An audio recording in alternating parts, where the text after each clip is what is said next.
Hey everyone, I'm Jaden, And I'm Noah. and we are the Super Gamer Bros, and this is the Super Gamer Bros podcast.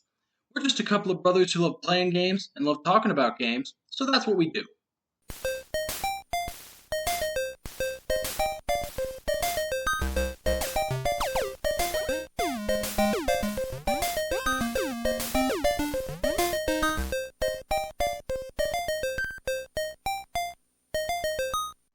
So today, we are talking about Infamous and Infamous 2, also known as the Cole Mcgrath story. So, we're doing two games instead of one today. That's kind of weird. Yeah.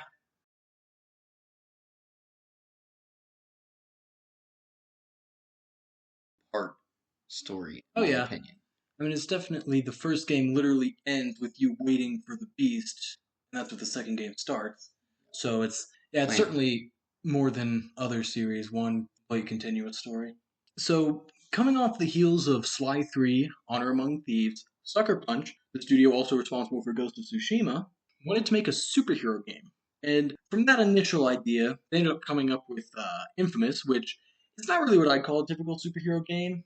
Like, if if anyone had asked me what type of game it was, I never would think superhero game.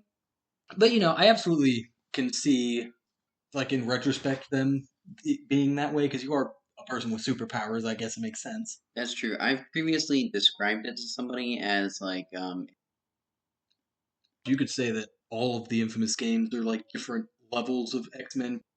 yeah, a group of people who are gaining powers, and it's like the politics of weird, people don't like mutants, Yeah, and no, it's very much like that. it just It has that same Yeah, vibe. I mean, yeah, pretty much when they're new to when they're a normal part of society, but people still fear them. Because Right. that's like what Infamous Second Son is, which we're not talking about that game today, but it still implements that. The original Infamous came out in 2009 and was met with positive reviews from critics. The game follows the story of Cole Mcgrath as he unknowingly causes a catastrophe, and then from that catastrophe, he uses his newfound powers to help or hurt the remaining citizens of Empire City. Infamous 2 followed in 2011 and refined the combat as well as adding new powers for Cole to play with and finalizing his narrative. Yeah. Right. Yeah. Unless Festival of Blood is canon. Well, it takes place, I think, before, like, during Infamous 1. During Infamous 2, I think, like, in the middle of. Oh, It's one of those things. Because it certainly can't take place afterward because both reasons. right. Anyway, so, yeah, this is actually a pretty big game for us, I think, in our gaming history. I would credit, like, Infamous along with maybe two other series of games as being the games that really got us into gaming, like hardcore gaming. Because when we were younger, most of the games we played were like licensed games off of Mm-hmm. movies, TV shows, stuff like that. And Infamous was one of the first game series that had, nothing. It wasn't a TV show, it wasn't a movie, it wasn't a comic book, anything that we really got into. Right. It was an original IP. Yeah. Mm-hmm. Yeah, so I was pretty excited to talk about this one. So the first game is set in Empire City, which is a fictional metropolis based on New York City, which consists of three districts: the Neon District, the Warren, and the Historic District. And that's it, just three districts for the first one. Right. In Infamous 2, it the first city, which is Empire City, is destroyed They at the destroyed beginning of the at the beginning. game. And so Cole leaves, and the city in this game is called New Marais. I think that's how you pronounce it. Yeah. It is based on New Orleans. It's split into five sections, being the Swamp Village, the Vile Cochan, Yeah, that's sure, that's what we're gonna call it because I sure, don't know. Ascension Parish, Flood Town, and Gasworks. Yeah, so typical open world games. The second has a bigger map. Right. The city in the first game, though, I felt like had less diversity. It was a lot of the same. All the buildings looked the same, all the rooftops, all the railways, everything. And in the second game, I felt like each district was a bit more unique in its design. I agree with that. Yeah, the second definitely felt like each district was vastly different from the others. And in the first game, it was mainly like more of like the class of people you find there, Right. which would kind of tie into the You're like right. gang that That's ran that district, and it right. was less of a visual difference. Exactly. All the buildings in each district looked very similar. It's basically like it's New York. So then, getting into the characters, As with most of the games we discuss, uh, because everything else in this game is great, but not like you know the best ever. But the story, I think the characters are, the voice acting, everything really pulled this game together. yeah, And there's not that many characters. That's always the case, right?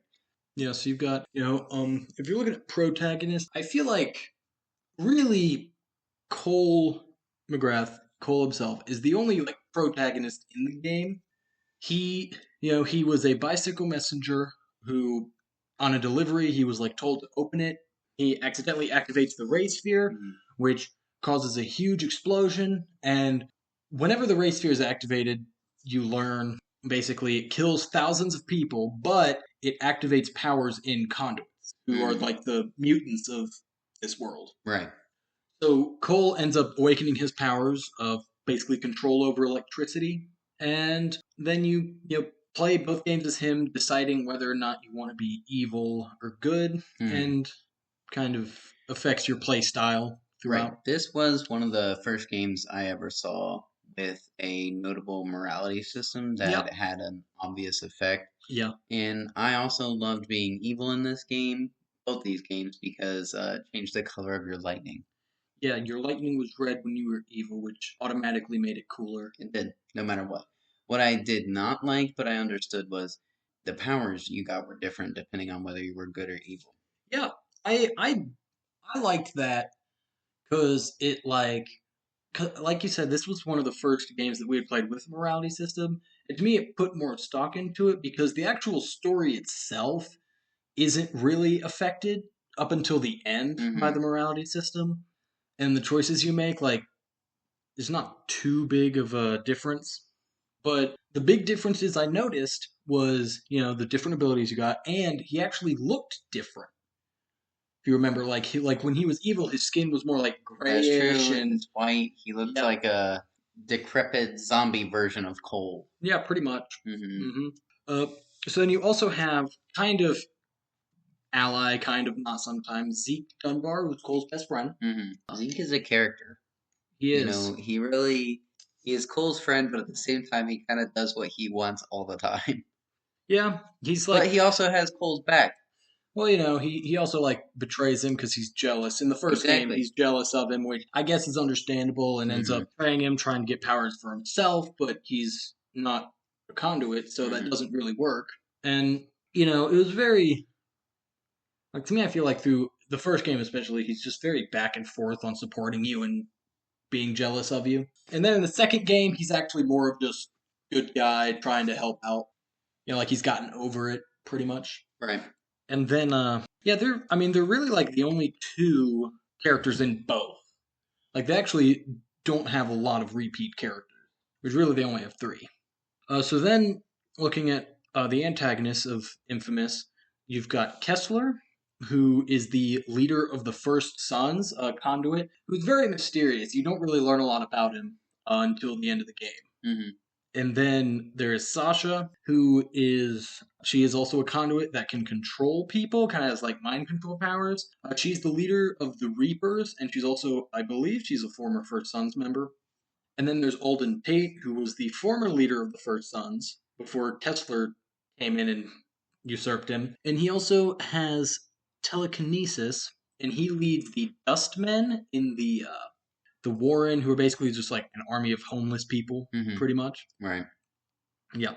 And then yeah, those are the big three. You have your three factions, enemy factions of the game, the three leaders of those factions, and that makes up your enemies in the first game. Mm-hmm. So I mean they're all pretty cool. Oh yeah. They're interesting. They have cool powers, and they have factions. I always like in games. I like a good faction system. But Kessler is the by far, the mystery surrounding him. Plus, Yeah. they do not let down with the reveal. I mean, it was the whole, like, I remember the whole time playing that game. Kessler was always the cool one. He was always the one I wanted to see more of because he Mm, was just like this super badass dude that just did what he wanted, had no regard for anybody, and that was him. mm-hmm. And the other two were just kind of there. Right. Okay, so then side characters, you've got Trish Bailey, who is Cole's girlfriend. After the beginning of the game, she ends up breaking up with him because she blames him for the death of her sister because Mm, her sister died in the initial blast. They are kind of like on again, off again type thing throughout the game, and then she actually ends up being killed by Kessler in front of Cole, mm-hmm. which is wild, as you learn. Then there's Moya Jones. She is an FBI agent who offers to clear Cole's name if he can stop the Lost Sons and helps her find her husband, John White. And then later in the game, you meet John White, who he's also an FBI agent that infiltrated the Lost Sons to stop Kessler. And he tells you that Moya Jones is not his wife, which is crazy. But basically, it's like she wants the Ray Sphere to give to the government because there's always got to be a government aspect when it comes to technology. Mm. And John himself is like, no, this thing's dangerous. We have to destroy it. And John does work with Cole to destroy it and ends up getting vaporized in the process. And yeah, those are pretty much all the noteworthy characters in the first game. Right. So in the second game, you have pretty much most of the similar characters, except for the ones who were eliminated in the first one, of course. So that leaves new characters like Joseph Bertrand III, who is an anti-conduit demagogue who has seized control of New Numero. Marais, later revealed to be a conduit, and his power is to turn into like a giant shrimp-looking thing. You know, Yeah, it's kind of like less cool version of the Hulk, sort of. that just doesn't make any sense to me. Like other people get like normal superpowers, and then what is the label for that?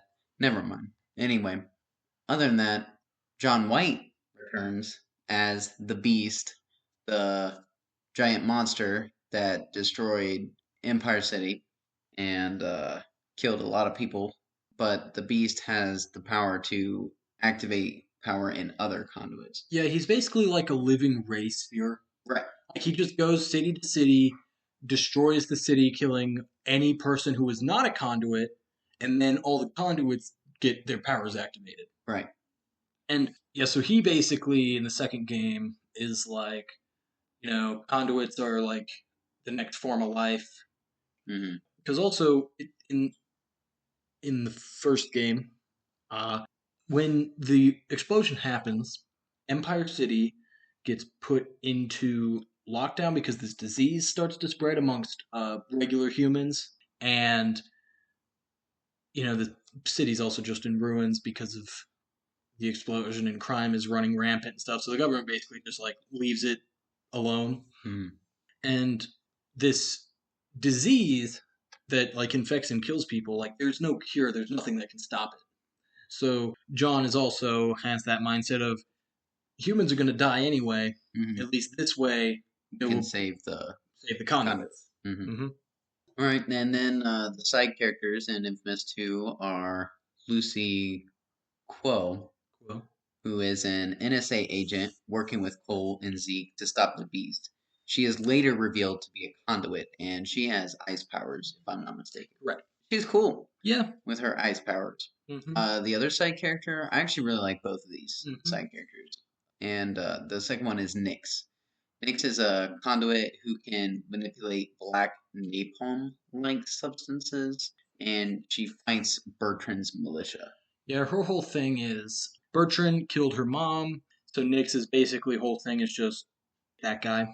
And I really liked these two because it was kind of like throughout all the decisions you had in this game, Mm, Quo was the good decision and right. Nyx was the bad decision. Like they I like always, that.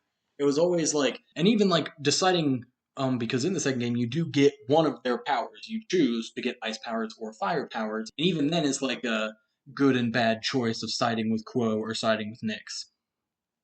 And I remember one of the things, my favorite things about the game actually was in the end, they get switched. And for that like final aspect of the game, Quo is actually siding with the Beast because basically because she doesn't want to die, and Nick sides with the humans because she doesn't want the world to be only conduits because then she won't be special anymore. Mm-hmm. So not the most selfless of causes, but still she ends up on the good side because of that. Right. And those are all the notable characters in the first two Infamous games. And then when getting into the story, the karma path does not really affect the story until the end. That's kind of like, to me, I guess the one negative about the karma system is the fact that the story itself is not affected too much. Mm-hmm. So the first game, the Ray Sphere activates, 6 blocks of the historic district are destroyed. Cole is nearly killed. Zeke and Trish rescue him. Mm-hmm. He teaches himself to control his emerging powers. He is then accused by Kessler, the First Sons, of being the one who caused the explosion, which is sort of true, and thus this turns the people of the city against him. So then, through the rest of the story, it's basically Cole trying to get out of the city, but also kind of help.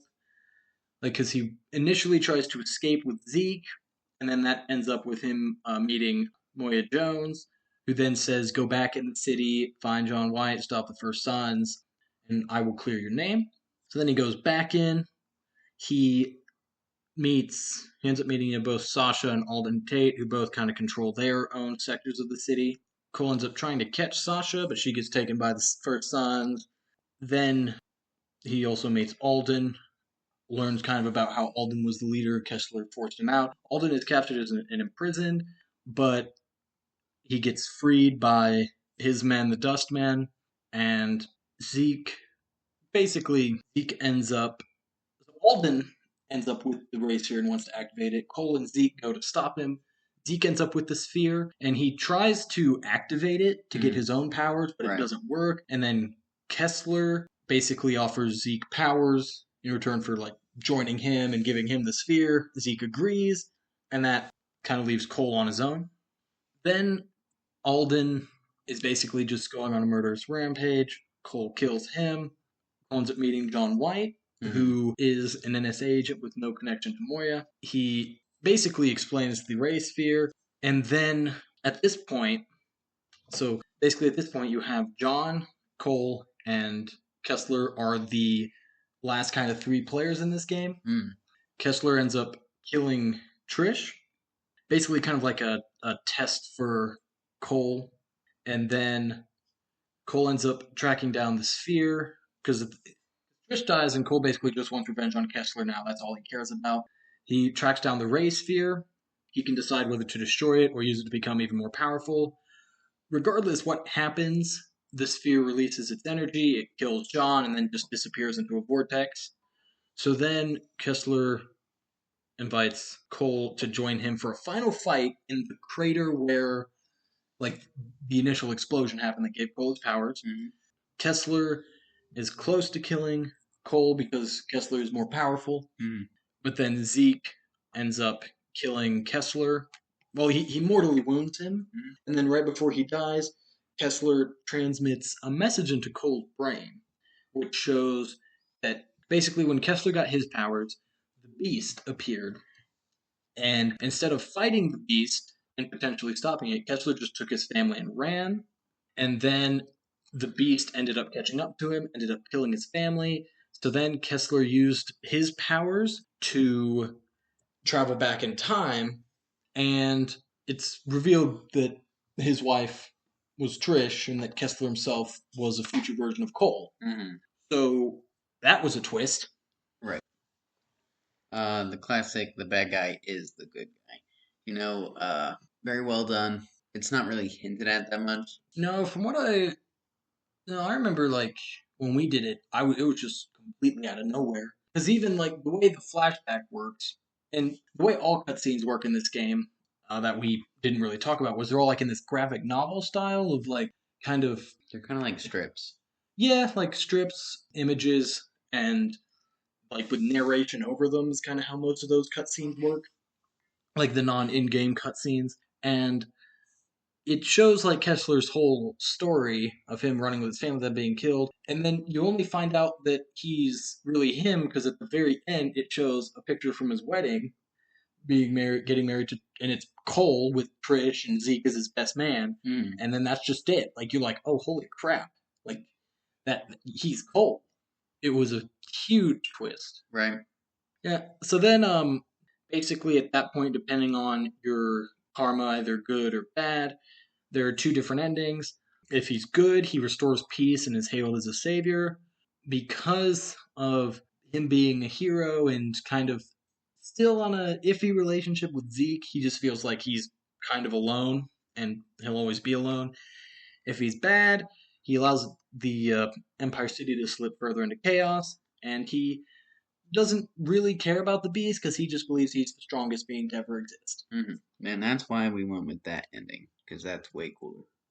Following the events of Infamous, Cole and Zeke meet with Lucy Quo, who is an NSA agent, who informs them that Dr. Sebastian Wolf, the man responsible for creating the Ray Sphere, has developed an even stronger version that would give Cole enough strength to stop the beast. But before they can go to Wolf's lab, the beast attacks Empire City and basically destroys it. The group is subsequently forced to flee as Empire City is completely and utterly destroyed. So they barely make it out, and they flee to New Marais. So after arriving in New Marais, Cole and his allies learn that Joseph Bertrand III, an anti-conduit demagogue, has seized control of the city. Aware of Wolf's intentions, Bertrand has his private army, the militia, destroy the doctor's lab. Cole, in rescuing Wolf, Cole learns that he has developed a Rayfield inhibitor, a device capable of stripping conduits of their power. Before he can help Cole locate the energy cores needed to power the RFI, he is killed by the militia, who also takes Quo captive. While working to free her, Cole and Zeke meet Roscoe LaRoche, a Vietnam veteran who leads a resistance movement opposed to Bertrand, and Nix, who has been waging war on the militia. Zeke, Cole, and Nix locate a secret lab where Quo, who has been given powers and revealed to be a conduit, is being held captive by Bertrand. The two free her, but also end up releasing the mentally unstable mercenaries into the city. This whole game is like that. It's good with the bad, even though there's morality and choices. The good choice isn't always that great, and the bad choice isn't always that bad, you know? Mm-hmm. That's what I liked and didn't like about this game. But anyway, I digress. With Quo and Nix's help, Cole undermines Bertrand's influence over New Marais, eventually discovering that Bertrand is also a conduit. He has been transforming large numbers of kidnapped civilians into mutants so that he can terrorize people into supporting him. Basically jerry-rigging his power in the city, Well, right? yeah, it's basically like his whole thing of keeping in power is being like, hey, conduits are bad. We need to, I hate conduits. I'll keep them from hurting you. Vote for me. Not really vote, but he's in power. Support me. But in reality, it's he is the one who's creating them because that's what his power is, pretty much. So Nix explains that when she was young, Bertrand was a member of the First Sons, and he used a Ray Sphere built by Wolf. It killed hundreds of innocent people, including her mother, which is why she has a vendetta to kill him. But after realizing his quote unquote powers were only capable of turning him into a deformed monster, he vowed to cleanse the world of conduits by unleashing hordes of them upon the world in the hope that humans would ultimately rebel and exterminate them. With the beast just miles away from New Marais, Cole reunites with John White, who he thought had died in the process of destroying the first Ray Sphere. John admits that he had become the beast and gives Cole a vision of humanity perishing from a plague born of the radiation from the Empire incident. As conduits are immune, White claims that the only way Cole can save the world is to turn his back on humanity. After locating the last core, Cole prepares to activate the RFI. However, he realizes that while doing so will cure the plague, it will also kill every conduit on Earth. Quo abandons humanity out of fear and sides with White, while Nick sides with humanity since she will no longer be special in a world of conduits.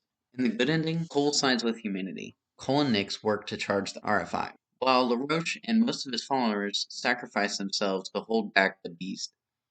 Nix eventually sacrifices herself as well, injuring the beast and leaving Cole with just enough time to finish the process.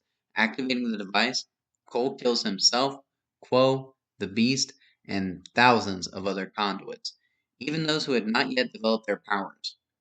In honor of Cole's heroism, he is given the posthumous title of Patron Saint of New Marais. As Zeke takes his coffin out to sea for burial, a lightning bolt strikes in the distance. In the evil ending, Cole sides with White, causing Nix and Zeke to turn against him and steal the RFI. Together with Quo and the Beast, Cole rampages through New Marais, killing LaRoche and what remains of the militia. He eventually catches up with his former friends, killing them and destroying the RFI. The Beast, weary from overusing his power, dies shortly after tasking Cole and Quo with finishing his plan and transfers his powers to Cole. Fully embracing his role as the new Beast, Cole prepares to build a new world for conduits. An ending I much prefer. I wish they would have gone with that. But I see, you know, it's easier to continue with the good one. Well, they did that because more people Did the good one. That's I why know. they I did it. respect it. I like the bad one. I'm biased and I'm proud. So anyway, that is the story of Cole Mcgrath. I love Which, this story. which basically, like, I guess you could say the canonical story is the good one because, I mean, yeah, that's what like Infamous Second Son is going on with. So pretty cool. I think the second was a lot better with its endings. Like the first, it's you beat Kessler, and then it's like the ending cutscene is the only difference. But in the second, the actual like final mission is different, Yeah, it's the and last section. yeah, Like the epilogue. eh, Kinda. like the conclusion, the final act. Anywho, you want to talk about the karma system again? Yeah, so basically, just the karma system to me, kind of the concept behind it was interesting because it was a result of the developers wanting to include the judicious use of power. So basically, they wanted to lead the player along the path of doing the harder tasks, believing that these actions were the right things to do. However, the evil tasks were easier to do. So basically, it was like you know, it's harder to be good, easier to be evil, Mm-hmm. and also, there would be no means of motivating the player to go one direction or another. They basically wanted the player to think about the results of their actions themselves, not just in like the concept of, oh, if you're good, you get this, if you're bad, you don't, anything like Mm-hmm. that. They really made no positive aspect being good, Mm-hmm. which makes it more of like I think, a reflection on the player of whether or not you want to be evil or good because the game doesn't reward you one way or another. Mm-hmm. And they even like accomplished that of in the very first option you're given, you get this food supply, this drop supply of food, and you can either give it to hungry, the citizens to share it amongst themselves, or you can keep it for yourself and Trish and Zeke. But then after this event, the evidence is put out that shows Cole caused the explosion, so the people turn against you, regardless of whether or not you pick the good or bad decision. Whether you keep the food for yourself or whether you don't, people hate you either way. So in doing that, it's like, well, you're not like instantly well off because you gave it to the people because they hate you, and if you kept it for yourself, then the people hate you. Right. So it was cool that like they were like, oh, it's not obviously better to be good. It's not obviously better to be evil from any aspect. So it's more of like actually choosing. Mm-hmm. Like that's something that Infamous Second Son, I feel like didn't do as well. Of every time you make a choice, you're kind of instantly made to like feel good or bad about it. Mm-hmm. Specifically, like the first choice in the game of Infamous Second Son, of like if you pick the good one, this person that like is important to your character is like, hey, you did the right thing. And if you pick the bad one, they're like, well, you could have done the right thing, but you didn't. Right. very kind of in your face about it. And I remember that really annoyed me playing through that because I did end up, playing through and doing both. And I was like, well, like now you just make me feel like an asshole because I picked the bad one. And it's also, I think, in the first two, like you said, the second especially, the lines are more blurred of like, oh, this is good, but, or oh, this is bad, but, Mm, it's not completely. Whereas in like Second Son, it is pretty much like what yeah. the good one is, what the bad one Right. is. They're not gonna. There is no like, oh, this is bad, but it's no, this is bad. Right. Like you're being a bad person, So Infamous 1 and 2 have much more gray yeah, it's decisions. much more morally gray, and I do like that about it. Still, like I said, in the first game I ever encountered with a karma system, Hmm. especially one that was effective or felt effective. So, combat. In Infamous 1 and 2, Cole has a limited amount of electricity he can use. He has to recharge from transformers and other electronic devices you just find around the city. And be constantly staring at the mini map for the little Yeah, symbol to it's literally recharge. everything from like transformer on top of a building to Streetlights, streetlights to cars, TVs in yeah, a a like a shop. display. Yeah, Yep. that was the first time I'd encountered anything like that. And I don't think really I've encountered anything like that other than Infamous. And No, it's it's a a really genius idea. it's a really cool idea. Hmm. Yeah. But it's a niche. Well, yeah, Like it's like, story wise, how do you implement that in hmm you know? yeah, it's very much like in it works in Infamous, but you can't really do that with anything else unless like there's no way someone else could do that without being probably compared to Infamous in a negative way, Mm, like a kind of like a copycat way, because it is the fact of the powers and everything else. mm, I also do like, I don't know if it necessarily affected their decision, but having his powers be electricity, it definitely makes it not unbelievable that there's so many things he can pull yeah. power from.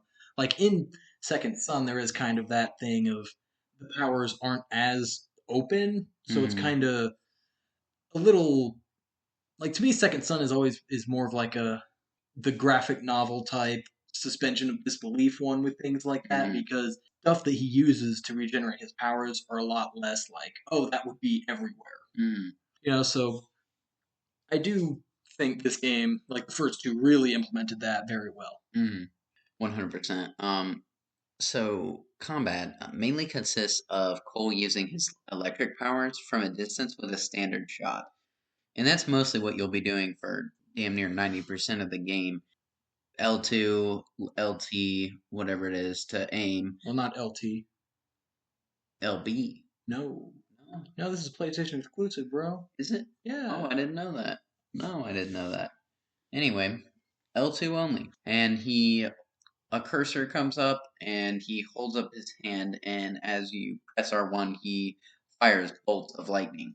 And a little circle of charge comes off of the bar in the top left, displaying how much power Cole has left. He also has other types of electric powers that you can get. He has a lightning grenade. He has like a push ability. There's one where he can summon lightning from the sky, and many more. As far as close range goes, the only weapon he has is it's called the amp. I think they called it that in the second game. Yeah. But then it had powers and it could channel his electricity. I think that was the point of it always. Right. Because it's But it's literally just a large metal rod with two prongs. right. Like And who's gonna use that but a guy with electricity powers? right. So you just I'm pretty sure it was square just to swing with it.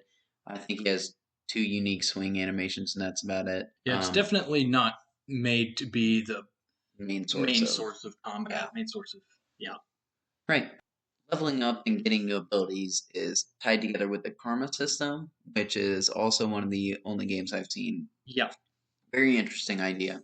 So, depending on good or bad karma, you can get different abilities, skills that are locked, and influence your karma to be good or bad by healing injured civilians or draining them of their energy. You can also either restrain enemies or kick them when they're down, and small things like that will affect your karma in a little way. And then you also have the large decisions in the missions that will give you a boost to either good or bad karma. And really, I think that's the one thing that kind of negatively affects the karma system to me is the fact that you have those different abilities that are locked. Hmm. Because I remember the evil abilities were always so much better. Right. Because the evil abilities were all about, just doing as much damage as possible. They were just cooler. So it's like, as much as it was like, as much as I like the idea of the karma system and what they were going for, Hmm. including these specific abilities to me kind of ruins that because that does kind of add that reward aspect of being good or evil. It's just look at the abilities. Which ones do you want? Hmm. Okay, I like these better, I'll be evil, or I like these better, I'll be good. So that's the one thing to me that kind of ruins it a bit. Right. I'm fine with skills and being tied to a karma system and whatnot, as long as the karma system is fluid and you can switch, you know, continuously and get every skill. That's something I hate when games don't let you Yeah. get every skill. And yeah, you can do that in this, but it's also like it's not like that easy to switch it. No. Like unless you want to be like, I guess in this game it really doesn't matter too much. I think other than like trophies is you don't have to be super good to get the good ending or super bad. If you're like right in the middle but one tick good, one tick bad, then that Right. affects the endings. Right. You know, So Infamous 2 obviously upgraded. Mostly stayed the same. The combat, I mean, if it ain't broke, don't fix it. With some additions of a few different abilities, and the biggest new addition would be the ice or fire powers, depending on the choice you made in the story. And I thought they were a little underwhelming. yeah. Like I remember when Infamous 2 was first announced, was kind of trailers for that were popping up and stuff. The powers were the big thing that sold it for us because we had played the first one, Hmm. and like the electricity powers were cool, but the fact that you get other powers, we were like, oh, this is why we're getting this game. We don't care about the electricity powers. We don't care about Cole Mcgrath. We don't care about anything. Mm. We just wanted the new powers. So they were a little disappointing in that regard because it was like a thing of when we first got them, specifically like our first playthrough to the fire, because fire is cooler than ice, Hmm. and we didn't really use it that much. Like we were like, okay, yeah, this is kind of cool, but it's not as useful as the electricity power, so I'm not gonna use it. Right. And so yeah, the power balancing could have been a bit better, but that was something that was fixed in Second Son. But we're not talking about that. That's true. That game doesn't exist. It does not exist. So, as far as traversal goes, Cole uses parkour to get around the city. He climbs buildings. He can pretty much climb Well, that was any something. structure. Yeah, that was something I kind of liked about the game was the for the most part the traversal was more on the realistic side of he couldn't just climb anything. There actually had to be, handholds, footholds, things like that, which Right. it's like, oh yeah, I think it was like first playing it, obviously compared to like Assassin's Creed, but it's very different because you're in like a modern world. So you can't really get away with, having random things sticking out of buildings and stuff in this New York City type area because That's not true. it can There's really kind of take pipes you and out of it. there's, air conditioning Well, I mean, units and all kinds of As things. far as like Assassin's Creed, the building themselves, like in They'll have Italy, like they had like, structures, right? they had like depth built into the actual buildings themselves. But that's Mm. not really something you find in modern day New York City. So I did like kind of that aspect of it. I think it was a little slow in my opinion, the actual just climbing, but you know, it was fine. Like it wasn't like something that was it wasn't something that you had to use so much that it was an issue. Right. So, you know, as well as climbing, he can also use his electricity powers to hover and glide, and then most importantly, to grind on rails. So, with the train systems that are throughout both maps and both games, that's pretty much your fastest way of transportation. Hmm. Because especially if you upgrade it, you can get going pretty fast. Yeah, and you can also like power lines connecting buildings or Right. like towers you can actually knock down and stuff. Exactly. Yeah, so it was cool. It's once again, it's like it. I like that it took an aspect of traversal that was seen in games before with like grinding and stuff, Mhm. but it did it in a way that was realistic to the situation. Like I think that was really my big thing with Infamous was like, oh yeah, it totally makes sense that this guy with electricity powers can grind on like can use electricity to propel himself Hmm. on metal rails and power lines and stuff like that. It just made sense. Right. So now we're on to my favorite section of every episode, the trophies. Gotta be honest, there aren't really notable trophies in this game for me because I didn't care about trophies when we played these games. Hmm. Yeah, back then I just played games for fun. Wow. What a loser I was. It's almost like they're intended that way. Nah, that can't be it. Hmm. But when I was looking up, details of these games for this episode, I actually discovered that Infamous 2 allowed the import of trophy data in Infamous, which to me, I remember like I read that and I was like, what? So like trophies automatically unlock? Like what are they talking about? And actually what it did was it would affect the game in specific ways. Namely, the big ones was if you had the good or evil karma trophies in Infamous, you would start the game at either level 1 good karma or level 1 evil rather than like that neutral position. That is useful. If you had the trophy for 25% of the blast shards found, which was like the kind of collectible used to increase your powers, you would get a free battery core in Infamous 2, which was an upgrade thing. If you had a trophy for 50% of the blast shards, you would get 2 free battery cores. If you finished Infamous with any karma standing on any difficulty, just beat the game, you would get 1,000 bonus XP. And then for specific decisions made in the game, it would reflect side missions and dialogue in the game, which I thought was really cool. That is really Reading cool. it, yeah, it's like obviously I've played games that like import save data before, but never before have I seen one that specifically mentioned, oh no, it's the trophy data that is shown. Which it was like you'd go into the main menu of the game, you could go into like options and import data, which I don't know if we did that when we played the game or not, but I remember like reading that and I just thought, oh wow, that's really cool. Right, that is cool. I've not heard of that in a situation where your trophies from the previous game will benefit you in the sequel. Yeah, That's an interesting idea that can make trophies a lot more yeah. interactive. If someone wanted their trophies to matter more to gamers, that would be a way to do it. Yeah. Now we're going to talk about Easter eggs. I don't want you to look at. I want you to look at this Okay. because I've got this list of Easter eggs here. First off, I could not find any Easter eggs in the first game, first Infamous. Like I looked on YouTube, nobody had videos with Easter eggs in that game. I guess that game didn't have any Easter eggs. Weird. I don't know. Infamous 2 did have a few though. There were mainly kind of 3 types, really 2. But so first, there's an alt costume that gives Cole Sly Cooper's cane as a weapon for his amp. That is cool. Plays it with cane. That's cool. You also find a store called Red Ring Electronics, which is a reference to the Red Ring of Death. Just poking fun at Xbox. That is funny. And then you also have all these, and this is what I want you to not look at, these adult movie game parodies. Oh. So I'm going to read you this list of adult movie game parodies. I just want to see if you can guess the games that they are a parody. Okay. So this first one, Solid Serpent, The Man, the Movie. Solid Snake? Yes. Okay. Which, that one to me I think it's not real, like, that to me is the least adult filmish of the titles, but the rest I think are very, very obvious. So first we've got Call of Booty. Call of Duty. Correct. Then Assassin's Need, Love 2. What the heck?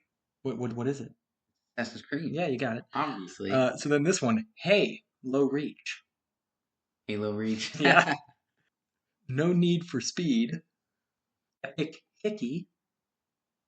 Epic Mickey? Yeah. What? Oh my god, I love what it. A weird game to reference. Little Big Unit. Little Big Planet. Latchet and Skank. Ratchet and Clank. Yep. Right. And then the last one, Sly, with an exclamation point. Yeah, that's funny. Are they like? Do they have like the cases of the movies, or like? No, it's like matinees. Like the names. Oh, okay. They're in I assume it's like a red light district of the city because they're all like adult films. No, that's hilarious. Easy Easter eggs. Love it. Yeah, I think my favorite is probably Assassin's Need (parentheses Love 2) or Hey Low Reach or Epic Hickey. I love that. Epic Hickey. That's my favorite. That just makes me want to play Epic Mickey because I never played that game. I never always played wanted it. to. It looked good. Yeah. Anywho. All right. So now we got our Our question. So first, favorite moment? My favorite moment was in the first game at the end where you found out that Kessler was Cole Mcgrath. I am a sucker for surprise time travel in any media. I love it. That certainly came out of nowhere. It did. They're like, and it's his powers. It's not even like he used a time machine. It was like, oh, he used his powers of lightning to travel back in time. And we're like, right, sure. That's Yeah. how it works. Yeah. Go ahead. My favorite moment, Infamous 2. Basically, when you pick the bad ending, you have that moment where I think it's you beat Nyx, and Yeah. then Zeke grabs the RFI, Yeah. and he's pointing his revolver that he has at you, Mm. and it's just like, it's two friends that obviously don't want to do this. They don't want to hurt each other, but they have to. And then as Cole, you literally just zap him and zap him and zap him and zap him until he's dead. And I just remember that was such a sad moment that really it was one of the first times I'd ever made a decision in a game, be it good or bad, that I was like, oh man, I wish I could take that. I don't want to kill him. I want to take it back. I really just didn't like that part of it. I was evil. I wanted to be evil, Of and course. Zeke wasn't going to stand in my way. Of course. He betrayed Cole multiple times.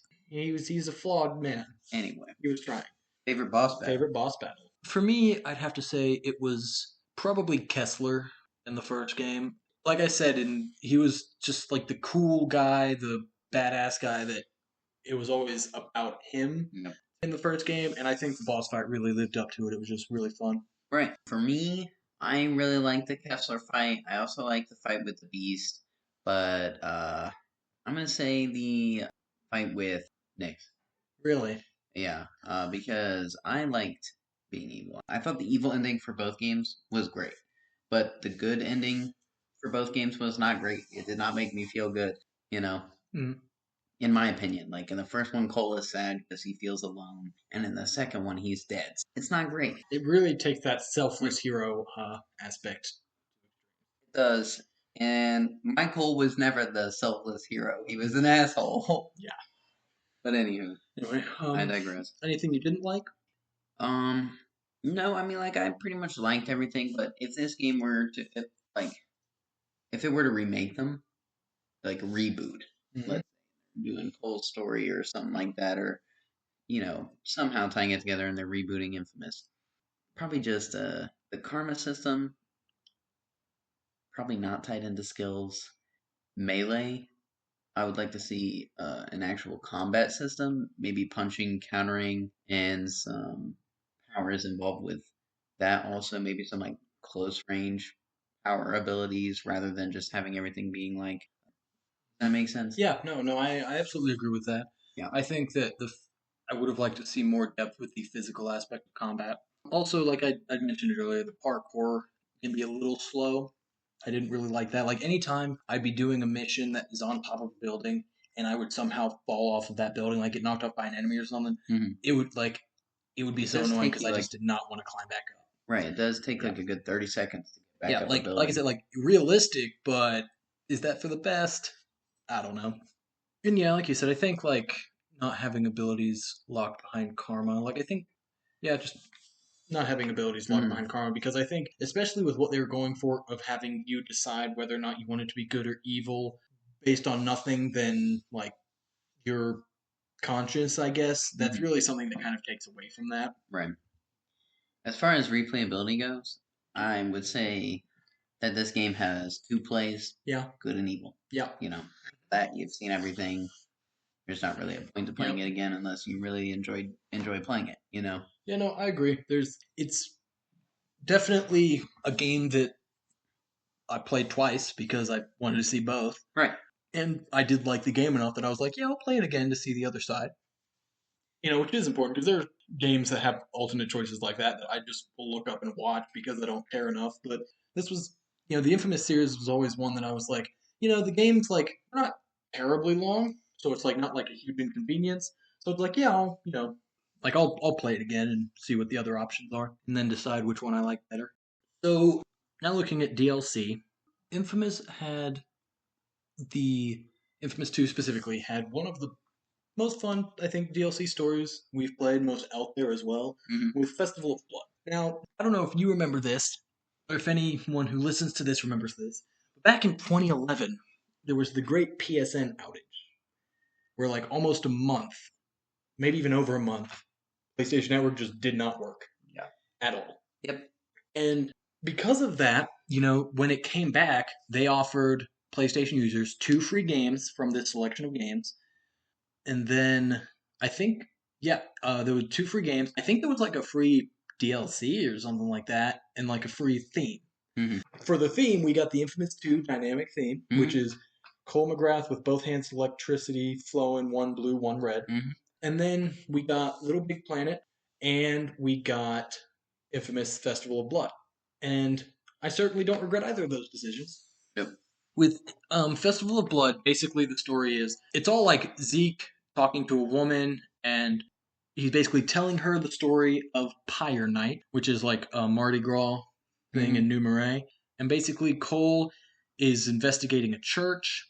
He is trying to save people, and these like catacombs below the church.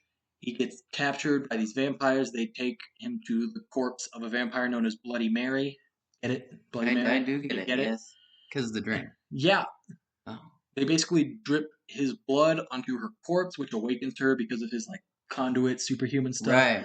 She then bites him, drinking his blood, Mm-hmm. which restores her youth and powers because he's a conduit, and also turns him into a vampire. Yes. So then you get these cool vampire powers, and you're basically spending the rest of the night, because this whole DLC takes place in one night, trying to basically kill the vampire, and stop her. Like when you come to, he doesn't have his amp anymore, so he then makes a makeshift wooden stake, which is his weapon for the DLC.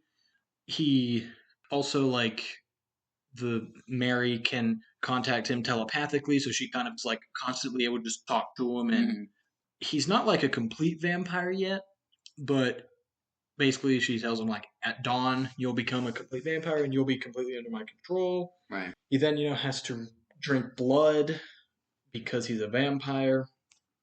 He has to fight off her followers. Basically kind of learns more about her and her past. He has to get this barbed cross, which was created by this Father Ignatius.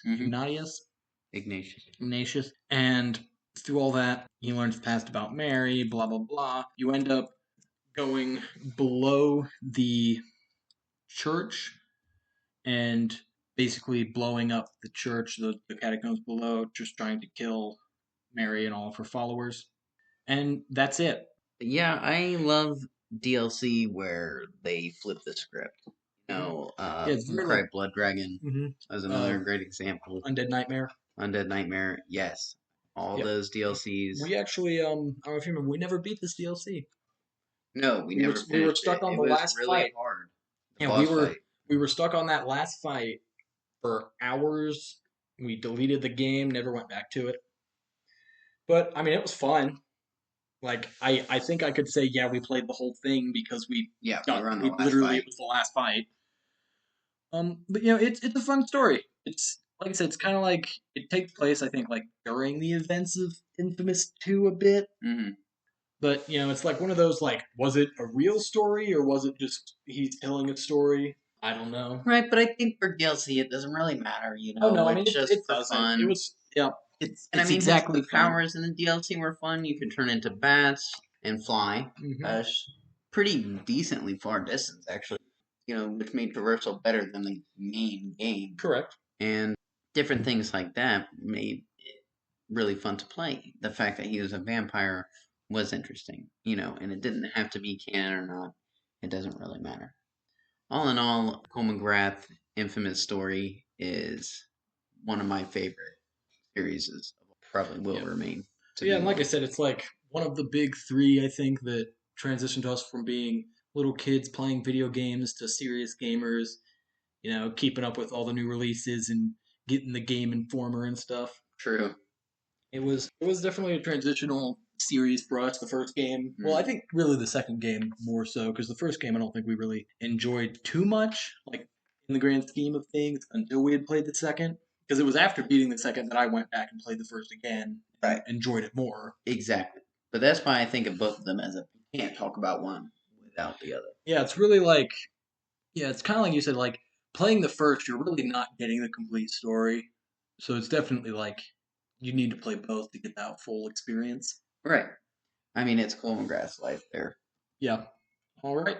Now we're on to the indie bit, the bit where we talk about indie games. This episode, we're talking about Spirit of the North, which I believe was Noah's suggestion. And it's basically a game you play as a fox trying to root out corruption in the North Pole and bring back the Northern Lights. That's, I think, the simplest I can sum up that story. Mm-hmm. Gameplay is pretty simple. Basically, you can move as the fox, you can run, you can jump, you can bark. You later unlock spirit power, such as a spirit form, where you kind of leave your earthly body and can travel through things.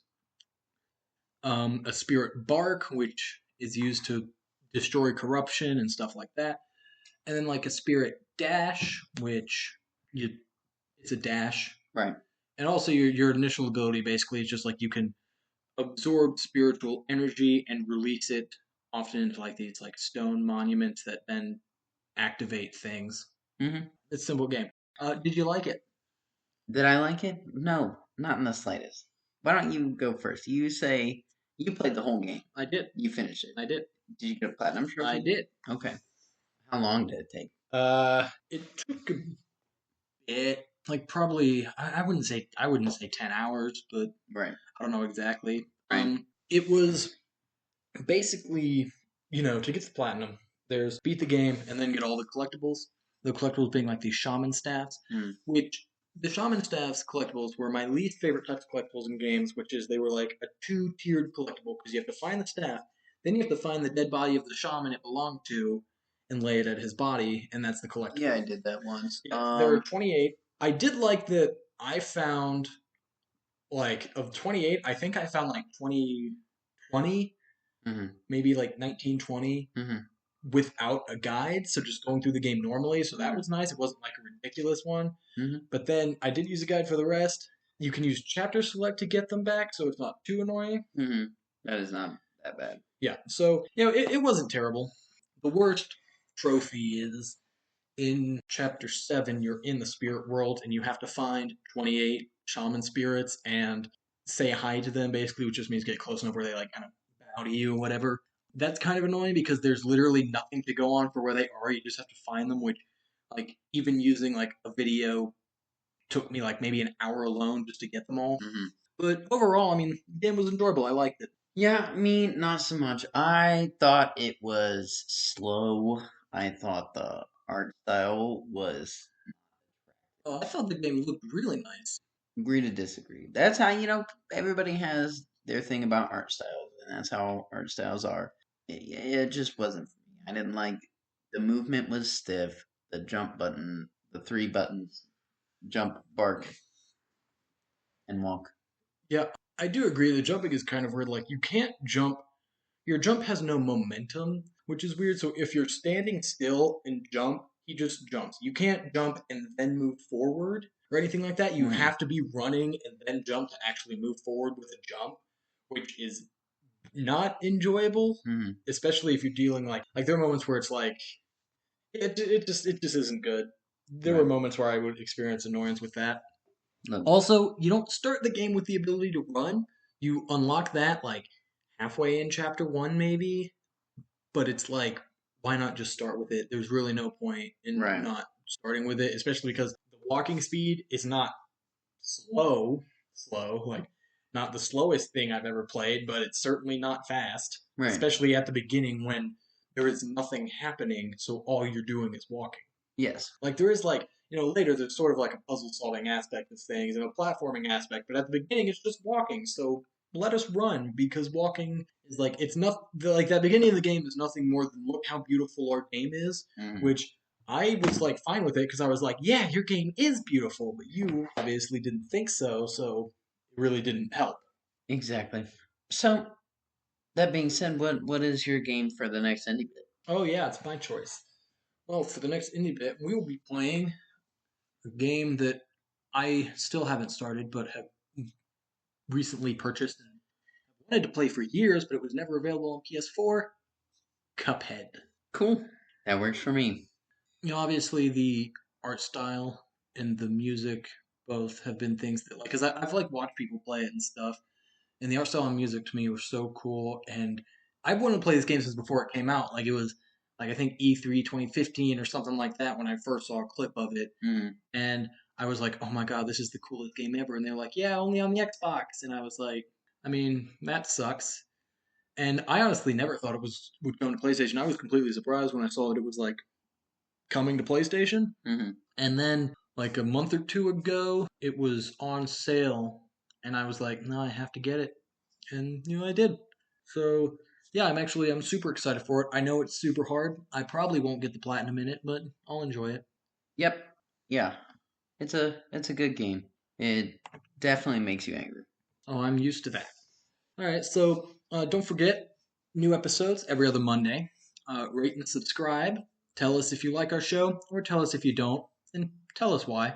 Tell your friends and enemies about the podcast, and follow our Twitter at Superb Gamer Bros. That is SUPERB Gamer Bros for updates on episodes. And yeah, we'll see you guys next game. Bye.